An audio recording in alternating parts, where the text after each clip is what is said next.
अगर आप भी चाहते हैं नए वीडियो एवं नए ऑडियो देखने एवं सुनने के लिए तो हमारे गोल्ड स्टूडियो चैनल को सब्सक्राइब जरूर करें एवं बेल आइकन दबाना ना भूलें।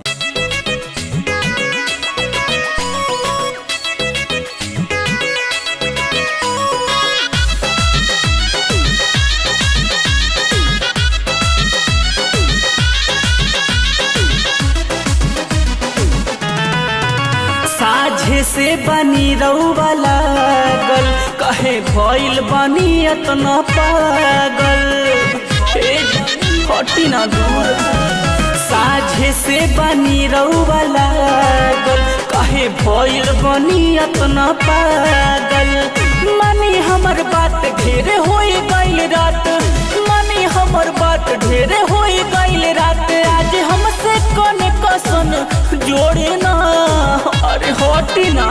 देहिया बा मोरे कमजोर बोलो मयबा छोड़े ना, अरे देहिया बा मोरे कमजोर बोलो मयबा छोड़े ना।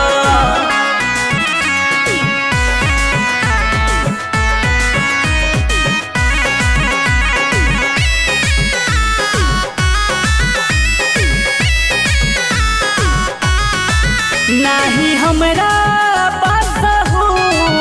सती लगे ना रही दूर, जनी करी मजबूर न तो हो जाए बड़का कसूर। अरे हटी न होने नाही हमरा बासहूर, सती लगे ना हटी दूर, जनी करी मजबूर न तो हो जाए बड़का कसूर। मीठी बतिया में हमरा के भोरी ना मान जाइना जी। देहिया बा मोरे कमजोर बोलो मयबा छोड़ी ना, अरे देहिया बा मोरे कमजोर बोलो मयबा छोड़ी ना।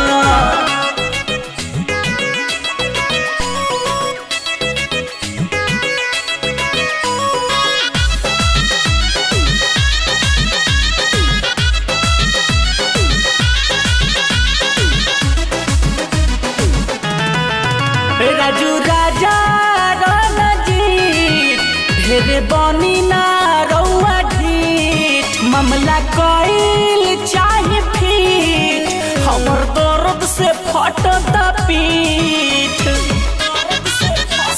छोड़ी ना राजू राजा रणजीत ढेरे बनी ना रउआ ढीठ, मामला कइल चाहे फीट, हमर दर्द से फाटता पीठ। खिसियाई के मुहवा फेरी ना बर्दाश्त करी ना।